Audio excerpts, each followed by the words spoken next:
kesulitan yang terjadi kepada kita, persoalan yang terjadi kepada kita, mungkin sakit penyakit, mungkin harus dibebankan dengan beban-beban yang besar menurut kita. Mungkin kita harus dibebankan dengan mengurus orang tua, mungkin kita harus dibebankan dengan mengurus anak-anak, kita harus dibebankan dengan beban ekonomi yang sangat luar biasa. Anak-anak mulai kuliah, mulai pengeluaran semakin besar, anak-anak mulai besar dan kebutuhannya semakin mendesak. Kita dibebankan ke situ. Tapi ingatlah Bapak Ibu Saudara, dengan perjalanan hidup seperti orang Israel yang keluar dari tanah Mesir, demikianlah juga kita dituntun oleh Tuhan. Jika bangsa itu dituntun oleh Tuhan, kita juga akan mengalami tuntunan Tuhan. Amin. Saudara dan saya juga akan menerima tiang awan dan tiang api itu. Saudara dan saya akan diberikan kesejukan pada waktu panas terik.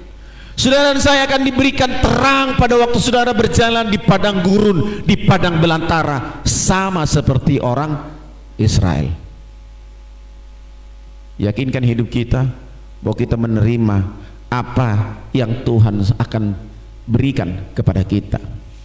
Bapak Ibu Saudara, perjuangan kita, jerih lelah kita, persoalan yang sedang kita hadapi, pergumulan yang sedang kita hadapi, sakit penyakit yang kita sedang hadapi, tantangan ekonomi yang kita hadapi, persoalan-persoalan di rumah, ejekan-ejekan orang, hinaan-hinaan orang yang kita hadapi. Ketika kita berseru kepada Allah, katakan dulu, berseru kepada Allah.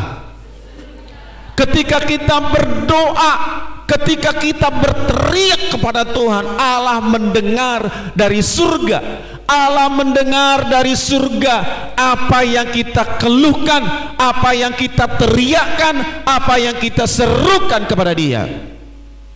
Dia mendengar dari surga. Sebab itu ketika kita persoalan kita datang, pergumulan kita datang, permasalahan kita ada, berserulah kepada Tuhan, berdoalah kepada Allah. Carilah Tuhan selagi Ia berkenan ditemui. Datang merendahkan diri seperti Hana, datang merendahkan diri seperti Hizkia, datang merendahkan diri ketika kita ada dalam pergumulan yang berat itu. Dia akan menolong kita. Amin. Saya ingin melihat wajah-wajah yang mengalami kemenangan. Haleluya. Saya ingin melihat wajah-wajah yang penuh dengan pengharapan. Amin. Kadang kita lupa apa yang kita doakan, tetapi Tuhan tidak pernah lupa apa yang kita doakan. Amin. Terkadang kita lupa apa yang kita doakan, lupa. Tapi Tuhan tidak pernah lupa terhadap permohonan kita. Mungkin yang sudah bertahun-tahun kita sudah tidak ingat lagi. Setiap benih doa, setiap benih doa yang kita sampaikan kepada Allah, yakinkanlah itu ditampung oleh Tuhan. Amin. Ditampung oleh Tuhan, dan suatu saat itu akan lahir. Haleluya. Suatu saat itu akan dijawab dan diberikan oleh Tuhan sesuai dengan waktu Tuhan.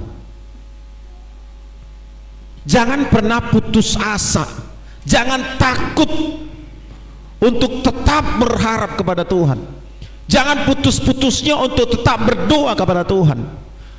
Suatu saat mungkin kita lupa itu pernah kita doakan, tapi suatu saat itu akan lahir.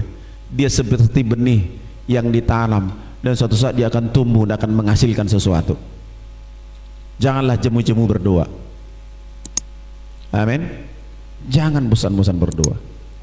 Hendaklah kita lebih banyak berdoa kepada Allah dan mengucapkan segala keluh kesah kita, ya, menyampaikan seluruh pergumulan kita kepada Tuhan. Dia Allah yang mendengarkan kita. Yakinkan diri kita bahwa Dia selalu mendengar doa-doa kita. Yakinkan bahwa kita selalu, yakinkan diri kita bahwa Allah itu selalu ada bersama dengan kita. Jangan pernah khawatir dalam hidupmu. Yakinkanlah Dia mendengar seruan kita. Jangan karena iman maka mereka telah melintasi laut merah, sama seperti melintasi tanah kering, sedang orang Mesir tenggelam ketika mereka mencobanya juga. Bapak Ibu Saudara, ini cerita yang diambil dari Keluaran pasal yang ke-14, Keluaran pasal yang ke-14 mulai dari ayat 15. Saya akan bacakan. Berfirmanlah Tuhan kepada Musa, mengapakah engkau berseru-seru demikian kepadaku? Katakanlah kepada orang Israel supaya mereka berangkat, dan engkau angkatlah tongkatmu dan ulurkanlah tanganmu ke atas laut, dan belahlah airnya, sehingga orang Israel akan berjalan dari tengah-tengah laut di tempat kering. Tetapi sungguh aku akan mengeraskan hati orang Mesir, sehingga mereka menyusul orang Israel, dan terhadap Firaun dan seluruh pasukannya, keretanya dan orangnya yang berkuda aku akan menyatakan kemuliaanku. Maka orang Mesir akan mengetahui bahwa akulah Tuhan apabila aku memperlihatkan kemuliaanku terhadap Firaun, keretanya dan orangnya yang berkuda. Kemudian bergeraklah malaikat Allah yang tadinya berjalan di depan tentara Israel, lalu berjalan di belakang mereka, dan tiang awan itu bergerak dari depan mereka lalu berdiri di belakang mereka. Demikianlah tiang itu berdiri di antara tentara orang Mesir dan tentara orang Israel, dan oleh karena awan itu menimbulkan kegelapan, maka malam itu lewat sehingga yang satu tidak dapat mendekati yang lain semalam-malaman. Ini coba ada saya kirimkan di grup, bisa ditampilkan di situ. Ambil dulu di WA di situ. Ya, di grup WA saya ada kirimkan itu peta. Ya, bisa ditampilkan. Ya, ada saya lihat di situ. Saya ada peta. Sebenarnya orang Israel tidak harus lewat Laut Mati itu. Ada jalan yang sangat dekat. Ada jalan yang sangat dekat, tidak harus melalui laut itu. Tetapi apa yang terjadi Bapak Ibu Saudara? Tuhan membuat orang Israel itu harus harus jalur laut. Ya, harus jalur laut. Dan tujuannya untuk apa? Tujuannya untuk apa?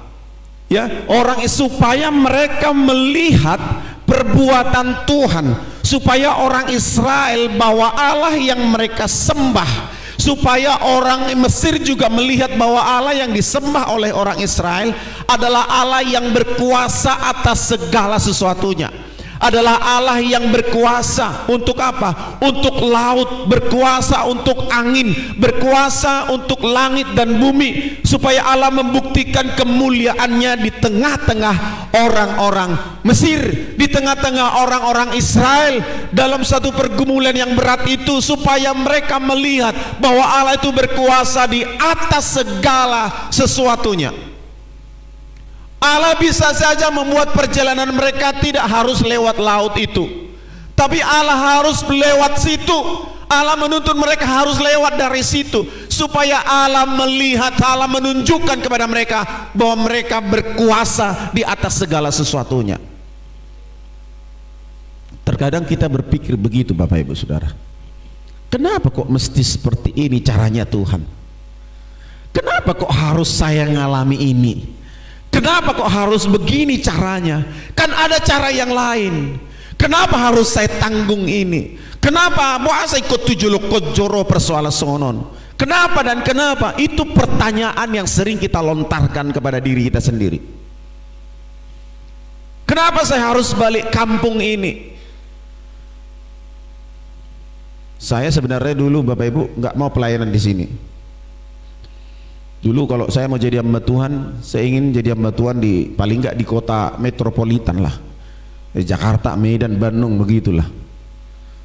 Ya, karena saya dulu impian saya penyanyi sambil pelayanan. Saya nggak pernah berpikir jadi gembala, nggak pernah. Ketika saya harus kembali di sini, saya belum mau melayani di sini. Dulu saya masih sempat khotbah keliling lah, dipanggil melayani di sana, dipanggil melayani di sana, begitu. Jarang dulu saya di sini. 1 tahun pertama, 2 tahun pertama saya jarang di sini, ya begitu. Tapi setelah itu, dulu waktu itu saya protes, Tuhan, kenapa saya harus di kampung? Dulu saya bilang ya, nanti banyaknya orang melanjutkan pelayanan di situ. Nanti saya cari teman saya biar mau pelayanan di situ, saya bilang. guru aku nodong aku sedia asal Allah jadi gembala di sini, mau jadi gembala di sidang Allah. Dulu saya bilang begitu, ya. Tapi seiring berjalannya waktu, seiring semakin dewasanya cara berpikir kita, seiring dari panggilan Tuhan yang dikuatkan dalam hidup kita, yang dulu pertanyaannya kenapa harus saya? Kenapa saya harus di kampung? Kita yang terbiasanya pelayanan di musik. Pelayanan di musik kalau di kota itu enak Bapak Ibu. Ya? Enak. Kadang kita di center saja orang-orang pemusik itu sudah enak. Ada teman saya kemarin saya lihat, dia punya apa, ya, dia bisa main musik, dia main keyboard, ya, dia punya sound mini hanya speaker aktif 2 biji, punya mixer, punya keyboard. Tanya berapa itu kalian bayar, sekian katanya. Sebentar aja, ada acara ulang tahun, ada acara marga-marga, kemudian dia juga main di gereja sekali main sekian, udah lumayan. Kalau di Siantar pun udah enak gitu, ya. Udah bicara uang ya, kalau orientasi kita uang. Jadi kalaupun melayani harus di kota, sekali kita main di kota, kalau saya dulu di Riau pernah sekali main sekian gitu ya, sekali khotbah sekian, sekali nyanyi itu WL itu bayar sekian, itu semua serba uang gitu. Belum lagi kita dapat bulanan dari gereja, belum lagi kita dapat macam-macam lah ya, ada dapat acara ulang tahun, kita main musik di situ, kita khotbah di situ, belum lagi khotbah di kantor-kantor ya. Ya jujur ya, banyak orang bandar ini juga di sana yang kayak gitu ya, orang pematang bandar ini banyak jadi pendeta ya kayak gitu, pelayanan model begitu gitu ya. Salahkah itu? Enggak, saya enggak bicara sedang salah atau benarnya, tapi tergantung kepada panggilan kita. Saya berpikir kenapa saya harus di bandar ya, yang jemaatnya, maaf saya mau katakan dulu di bawah garis kemiskinan rata-rata, iya kan ya, yang mengharapkan ya banyak hal begitu, hanya merhais mertuduk begitu. Tapi puji Tuhan sekarang semua sudah diberkati, amin, haleluya, amin. Dan orang be rumah gubuk be, semuanya sudah rumah beton, rumah luar biasa diberkati Tuhan semua gitu. Kalau dulu itu waduh payah ya, operasional gereja itu besar. Kalau operasional gereja sekarang begini besar ini Bapak Ibu ya, kita bayar lampunya, bayar ini, kalau putus lampu ini berapa, kalau ini semua besar biaya operasional, tambah lagi lighting, tambah lagi ini multimedia besar begitu. Tapi Tuhan cukupkan semuanya dengan berkelimpahan. Jadi saya kadang protes dulu ya, kenapa saya harus begini, kenapa saya harus tinggal di kampung, kan ada banyak nanti yang Tuhan kasih untuk melayani di sini. Tapi kalau Allah sudah merencanakan, itu pasti akan terjadi, katakan amin. Sebagai orang Israel, saya bertanya dalam hati, kenapa harus melalui lewat laut itu mereka, kenapa harus begitu? Supaya Allah menyatakan kemuliaannya di tengah-tengah bangsa itu. Kadang saudara berpikir, kenapa harus saya ngerawat orang tua saya? Ada berpikir begitu? Ya, adong do idakku, adong do paribaku, adong do ibotokku. Kenapa harus saya? Kan terkadang kita berpikir begitu. Ya, supaya Allah itu menyatakan kuasa dan kemuliaannya di tengah-tengah keluargamu. Katakan amin. Supaya Allah ingin memberkati kita, memberikan mujizat.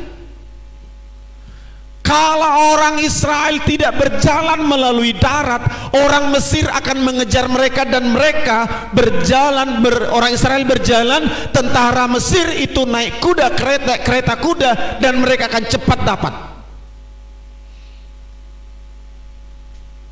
Supaya Allah itu bisa membela bangsa Israel dan membalaskan kejahatan Mesir kepada orang Israel.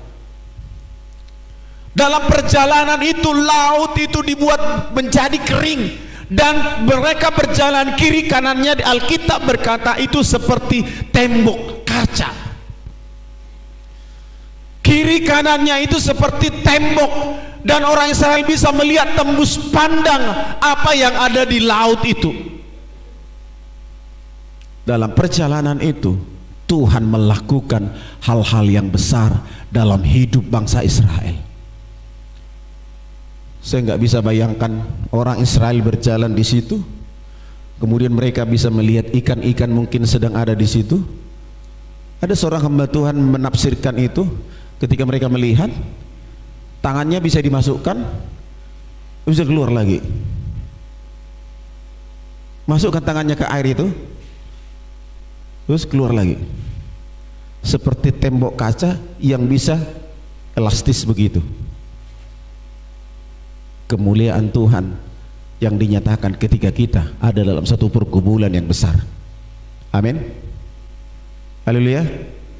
Tuhan yang akan menolong saudara dan saya ketika saudara ada dalam persoalan yang besar. Tapi kalau saudara dan saya ada di jalannya Tuhan, nggak usah protes, Tuhan aku nggak mau lewat laut ini, nggak usah protes. Tuhan aku nggak mau lewat darat ini, nggak usah protes. Seperti orang Israel, kenapa ini Musa, kau suruh kami keluar, apakah engkau hendak membiarkan kami dibunuh oleh tentara-tentara Mesir? Orang Israel protes.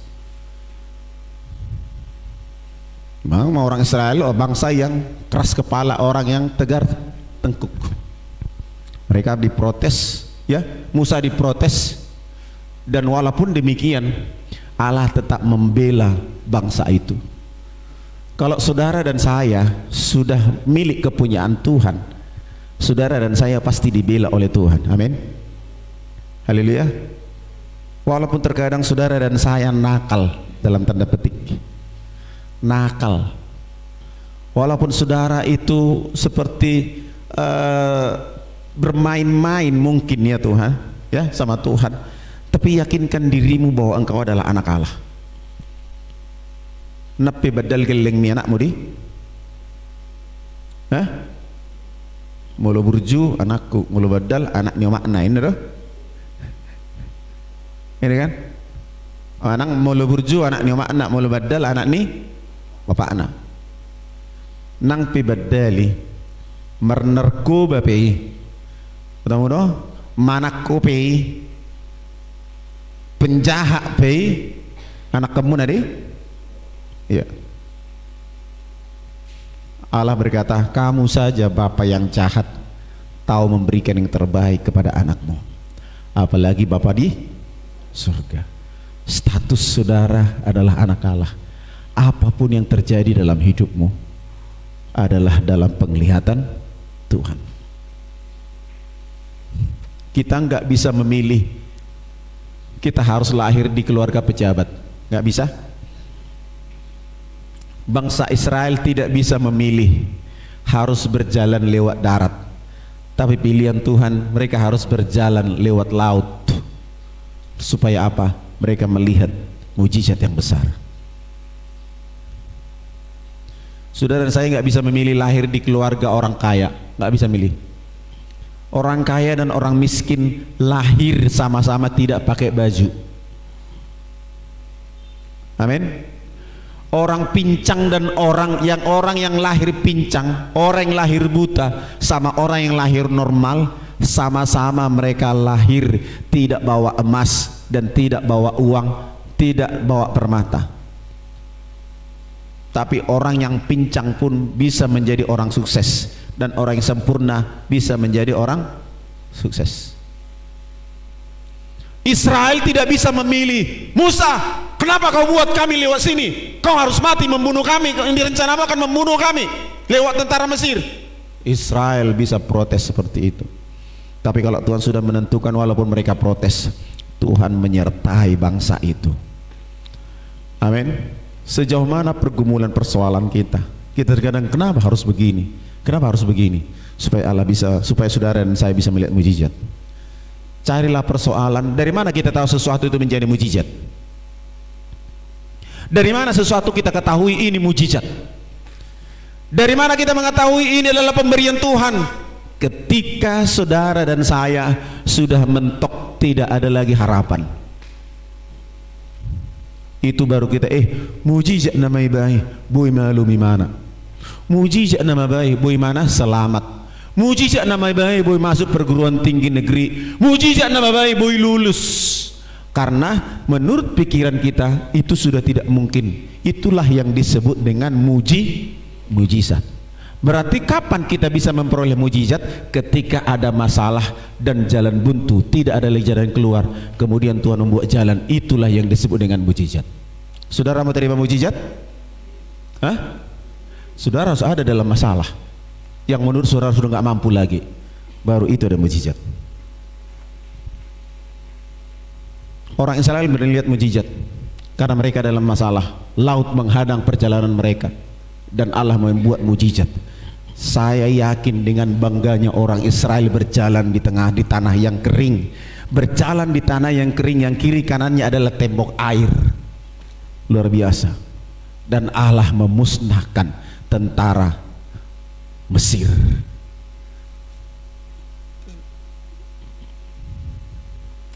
Tuhan buat saudara berjalan di tanah yang kering, walaupun ada itu airnya. Tuhan bisa membuat saudara berjalan di atas air, sama seperti Petrus. Tuhan bisa membuat saudara yang buta selama ini kerohanianmu, buntu semua ekonomimu, ketika saudara ada bersama dengan Tuhan dan Allah. Yesus berkata, Efata, terbukalah, maka itu akan terbuka.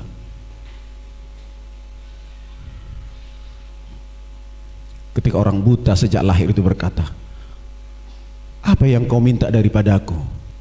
Yesus berkata, Rabuni, maka saat itu matanya terbuka.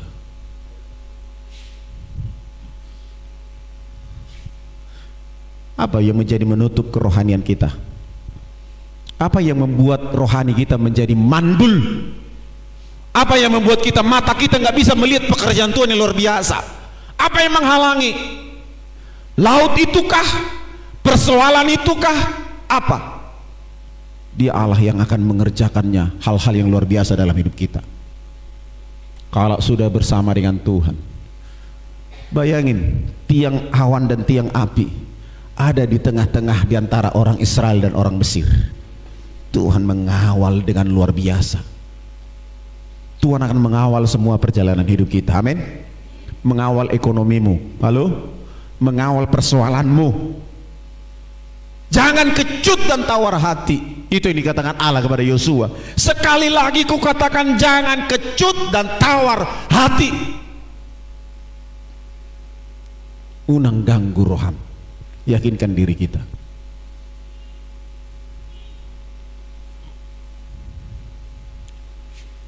Saya katakan gereja di Waringin ini tahun ini harus direnovasi. Dari mana uangnya? Saudara dan saya ikut berdoa. Bulan 7, tanggal 7, gereja ini akan ulang ke 70. Itu angka sempurna. 777. Kalau bisa mulai jam 7, ya kan gitu. Jam 7, tanggal 7, bulan 7, ulang tahun ke-7, 70. Dahsyat itu kan. Dan mulai nanti jam 7 itu. Dia dapat ditama dodok lebih bahkan gitu. Gitu. Itu anugerah luar biasa. Jangan katakan aku nggak bisa beri apa-apa. Halo? Sudah ada kemarin telepon saya waktu saya di Sidikalang. Pak Pendeta, doakan anak saya begini-begini. Katanya orang Pak Pendeta mau ulang tahun gereja ya. Iya. Dari saya berapa? Katanya 200.000 per rumah tangga ya. Iya. Dari mana tahu? Ya dikasih tahu. Dari saya ikut juga nanti ngulurkan tangan 200.000. Oh ya, terima kasih. Ya, doakanlah. Ada lagi tambahnya itu Pak Pendeta. Apa itu? Dari saya beras 1 karung katanya. Tepuk tangan dulu buat Tuhan kita.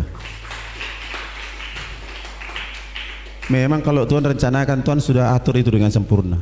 Ini di Apotek Sarpita ngomong, bilang sama jemaat itu, Le, dari saya bukan karena nganggar-anggarkan, tapi dari saya 1,5 juta katanya. Itu tepuk tangan dulu buat Tuhan kita. Aku yakin makin lebih banyak orang yang ambil bagian dalam pekerjaan Tuhan ini. Tapi kalau saudara berdiam diri, saudara tidak akan diberkati oleh Tuhan. Saudara tidak berdiam diri, amin. Semua akan berlomba. Dari 200.000 saya akan tambah lagi nanti. Jagal apalah 3 kilo. Saya 1 kilo jagal naik. Mulu na mangulu naik 35 atau 40 itu kan. Mulu na mate 70 tuh 20. Ikan gitu kan? Begitu, jagal timbang meja. Tabay jagal sana nor pala 2 kilo. Nah, begitu, luar biasa. Mana ngadong nopinan nami di sana. Lemah tuan, ulau ni tuan. Luar biasa. Diberkati Tuhan. Ya, saya pun memberi, Bapak Ibu, memberi.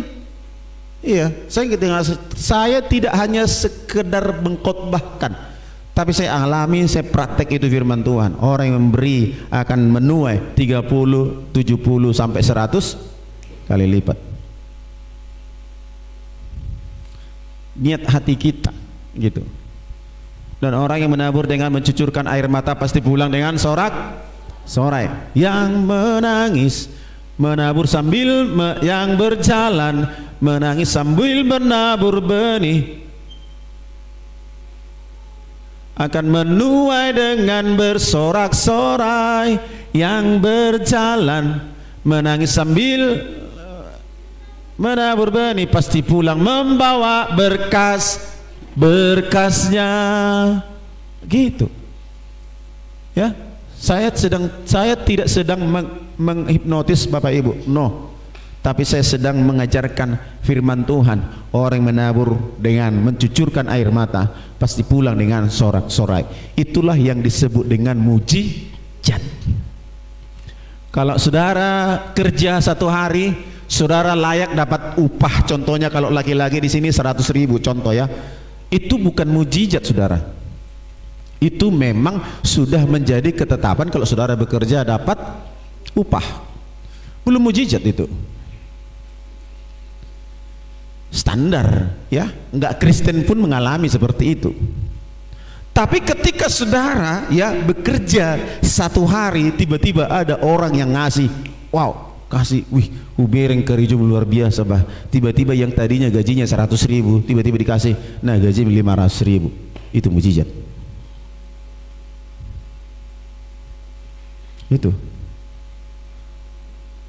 Terkadang saya berpikir begini, ada hal-hal yang kukerjakan, ini pengalaman kesaksian, ada hal-hal yang kukerjakan menurut saya, apa yang saya kerjakan ini palingan dikasih nanti sama saya upah dari ini, bicara bisnis ya, upah nanti dari yang saya kerjakan ini palingan dikasih 200.000. Tapi ketika saya mengerjakannya dengan benar, dengan tepat ya, yang saya harapkan tadi paling 200.000 lah dari sini, tapi tiba-tiba dikasih 1 juta. Ini saya katakan mujizat gitu. Sesuatu yang tidak mungkin bagi kita tapi terjadi, itu disebut dengan mujizat. Dan mujizat pertama memang adalah keselamatan saudara dan saya. Mujizat yang pertama, karena saudara diselamatkan bukan karena kuat dan gagah kita, bukan karena perbuatan baik, bukan karena melakukan firman, bukan karena kebaktian, bukan karena ibadah, tapi karena darah Yesus yang membawa saudara datang ke sini sehingga saudara bisa beribadah di sini. Itu mujizat. Itu mujizat pertama. Itu mujizat yang terbesar. Tapi mujizat selanjutnya adalah perbuatan-perbuatan Allah yang luar biasa yang Allah kerjakan kepada kita di luar nalar pikiran, logika manusia. Jadi tetap semangat. Nanti tanggal 7 bulan 7 saudara dan saya harus tampil lebih elegan. Merbajune baru mulai. Bajet tamu baju muna. Akamata mulu merbaju hem, cari baju yang terbaik bukan yang termahal. Amin. Annom mulu amata merkuran nodison luar biasa. Kur pujian dari kaum bapa GBY Siluam Pematang Bandar tampil buga, kalau tampil sudi merjas sudi buga, mantak ni kaum bapa on memuji Tuhan ini. Isi di bejas panguli munai.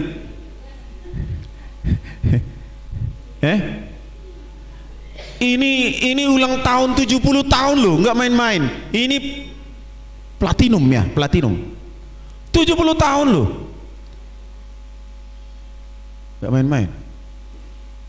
Pujian dari kaum ibu dengan tertibnya jalan, nampe opung-opung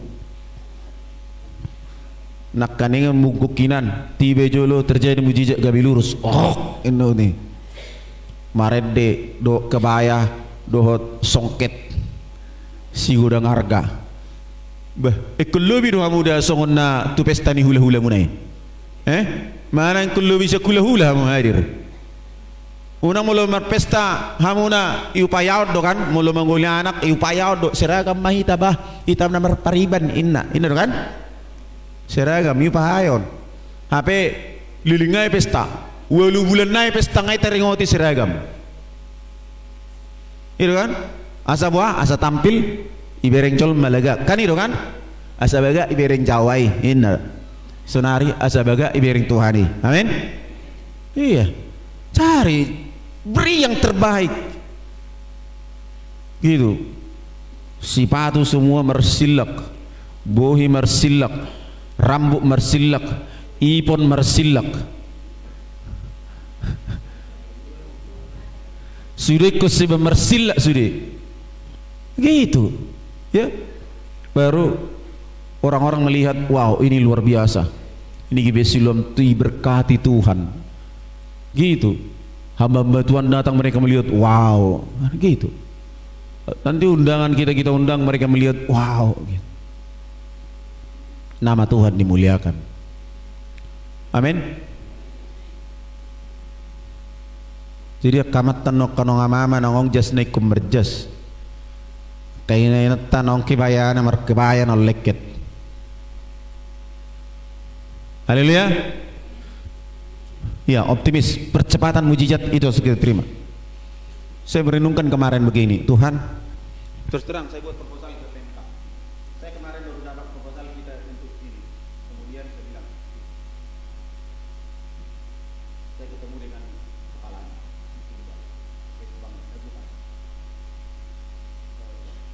kepalanya langsung kita ngobrol langsung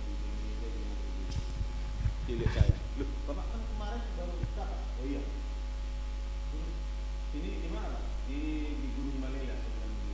Oh ya, itu upayakan kan? Upayakan. Jadi harusnya saya nggak bisa 2 kali begitu turut-turut walaupun dia. Tapi dia bilang diupayakan, ya. Dan kita doakan, ya, sembari nanti di sana mulai direnovasi gereja. Di sini gereja diresmikan, kemudian kita ulang tahun bersama-sama dengan sukacita luar biasa. Itu berkat Tuhan yang luar biasa. Gitu. Jadi saudara jangan hanya sekedar menonton mujizat itu, tapi harus mengalami mujizat. Katakan dulu, saya harus mengalami mujizat. Cok, kau harus mengalami mujizat cepat sembuh. Ya Cok. Iyalah. Berdoa kau. Tuhan masih kasih kesempatan. Ku ingat ketiga kali ini kau mengalami sakit yang parah begini, ya kan? Ya, yang pertama kau bilang gini, Om, aku bersyukur Om, disembuhkan Tuhan aku. Ada salib yang datang sama aku membuat saat itu aku untuk sembuh. Itu kesaksianmu dulu kan? Satu lagi entah apa kesaksianmu itu. Ada ayat Alkitab dulu kau bilang, ya kan? Ah, aku sembuh, Tuhan sembuhkan. Tapi kau masih ngulah kan? Masih nakal kan? Hari ini kau bertobat. Gitu. Tuhan kasih kesempatan samamu untuk kau bisa sembuh dan kau serius sama Tuhan. Unakulan nomor beda hodo itu mon. Amin. Iyalah. Gitu. Bersyukur kau ada itokmu ini di sini. Bersyukur. Kalau nggak ada, nggak tahu apa yang terjadi sama kau. Semua keluargamu peduli sama kamu, peduli ditolong kau. Tapi hargai pertolongan Tuhan itu. Ya. Jangan nanti udah kau sembuh kembali lagi kau ngerokok. Gak ngerokok aku Om. Ya gak ngerokok karena gak kulihat kan gitu. Udah cepat-cepat aku tidur Om. Iyalah mana tahu aku. Kau kan di rumah mana tahu cepat tidur kau apa enggak kan gitu. Ya. Jadi kesempatan bagi kita untuk terima ini mujizat. Ya. Luar biasa. Ini firman Tuhan. Kita buka Ibrani pasal yang ke-11 ayat 29.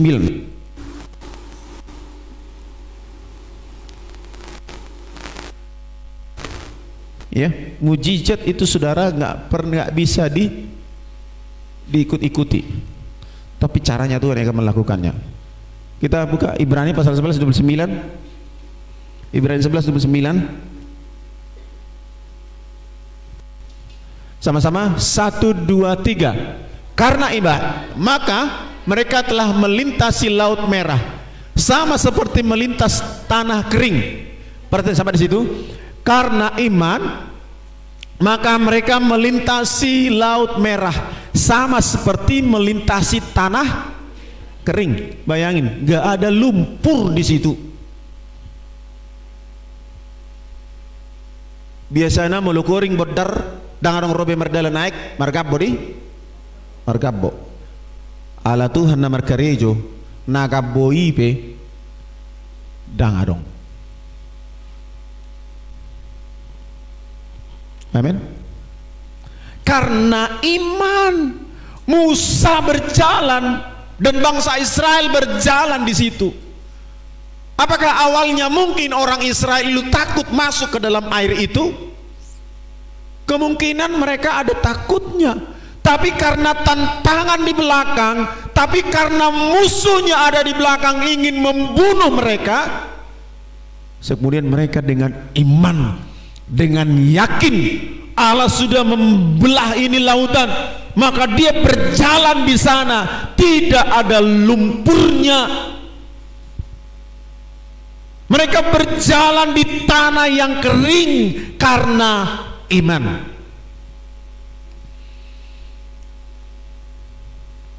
Terkadang pergumulan itu perlu datang supaya iman kita bisa bertumbuh. Amin. Gitu. Jangan kita adalah masalah ai dia do Tuhan oddah nasotoho do aro mana marhaso. Ai dia di Tuhan oddah basa tinggal honau. Ai dia do Tuhan oddah basa songono nau. Bukan begitu. Tapi syukuri persoalan yang datang itu supaya saudara bisa berjalan di tanah yang kering walaupun itu di dalam lautan luas. Di tengah laut saudara berjalan di tanah yang kering karena Tuhan akan mengerjakannya.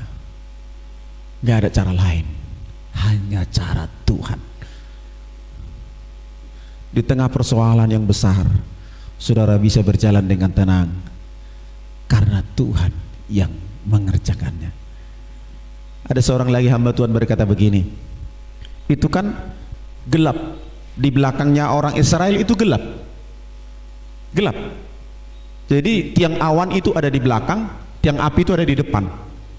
Ya, jadi berarti di belakangnya orang Israel itu, orang Mesir itu melihat gelap, tapi orang Israel melihat terang. Mereka berjalan di situ.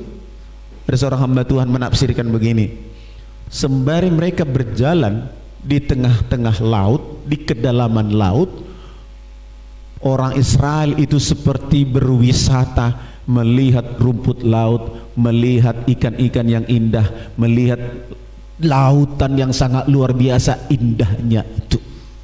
Bayangin, dalam persoalan orang Israel bisa melihat pemandangan-pemandangan indah di tengah-tengah lautan. Dahsyat itu, luar biasa. Pergumulan itu membuat kita melihat pemandangan-pemandangan yang indah yang dibuat Tuhan untuk kita bisa nikmati. Dalamnya lautan itu, saya lihat di Google, itu sekitar ada yang sampai kedalaman 400 meter ya, paling dalam. Tapi diperkirakan dalamnya lautan ketika orang Israel itu berjalan di dasar laut itu ada sampai 200-an meter, 100 sampai 200 meter tingginya. Halo? Luar biasa kan? Diperkirakan begitu, ada sekitar 100 sampai 200 meter kedalaman laut itu. Bayangin tembok yang tinggi itu transparan, airnya seperti tembok sampai 200-100 meter. Itu dahsyat. Kalau bukan Tuhan, nggak ada yang bisa melakukannya.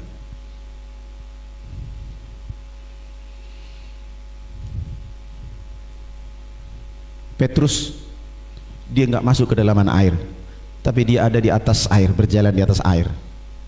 Tapi orang Israel berjalan di dasar laut, tanpa basah, tanpa becek, tanpa kena percikan air, tapi mereka berjalan seperti berwisata. Saya bisa bayangkan lumba-lumba itu ada di sana, bisa bayangkan ikan hiu, mereka lihat ikan hiu. Halo? Saya bisa bayangkan mereka lihat ikan-ikan yang seram-seram juga ada di situ, ikan-ikan yang indah-indah juga ada di situ. Yakinkah bisa melihat itu? Bisa Tuhan kerjakan. Di dalam pergumulanmu, Tuhan bisa menghibur hatimu dengan berbagai macam keindahan. Amin. Dia bisa lakukan itu. 200 meter ketinggian air, enggak dibilang memang berapa lebarnya perjalanan mereka, jalannya enggak dicatat dalam kitab. Tapi saya bayangkan 1 jutaan orang berjalan dari situ. Saya yakin mereka berdesak-desakan sambil berjalan. 1 juta berjalan. Kalau hanya 1 meter saja jalannya dibuat Tuhan, itu mereka nggak muat. Tapi saya yakin jalannya lebar dibuat Tuhan, supaya mereka bisa berjalan dengan tenang, dengan ternaknya, dengan bebeknya, dengan kambingnya, dengan dombanya, dengan lembu sapinya. Mereka keluar dari situ membawa itu. Itu luar biasa.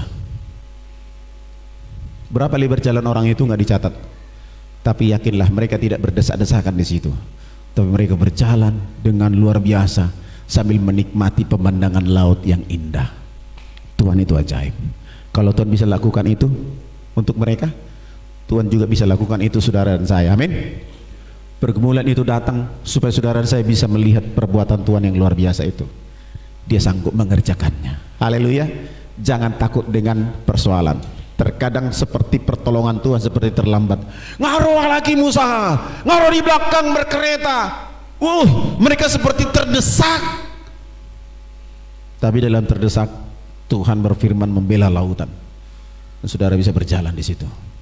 Dia buka jalan saat tiada jalan. Dia bisa memberi berkat saat tidak ada berkat. Dia bisa menyembuhkan saat dokter tidak bisa menemukan sakitmu. Amin. Dia bisa memberi segala apa yang kita butuhkan. Intinya saudara, perjalanan hidup kita, kalau kita berjalan bersama dengan Tuhan, di jalannya Tuhan, di jalurnya Tuhan, ada masalah, ada mujizat. Ada masalah, ada mujizat. Ada masalah, ada mujizat. Setiap ada masalah, pasti ada mujizat. Itu yang Tuhan lakukan kepada bangsa Israel. Jangan takut, jangan khawatir. Dia akan mengerjakannya. Ini si Tokeng bersaksi itu tadi, dia bingung, harus urus orang tua atau urus anak. Jangan pakai pikiranmu, berdoalah mana yang terbaik. Itu terpenting. Sembari kau juga harus menghormati orang tua, merawat orang tua, tapi sembari juga bertanggung jawab kepada anak-anak. Kalau Tuhan bisa mengerjakannya, Tuhan juga akan mencukupkan semuanya, akan membela saudara dengan kasih karunia yang melimpah itu. Kita berdoa bersama-sama. Haleluya, haleluya.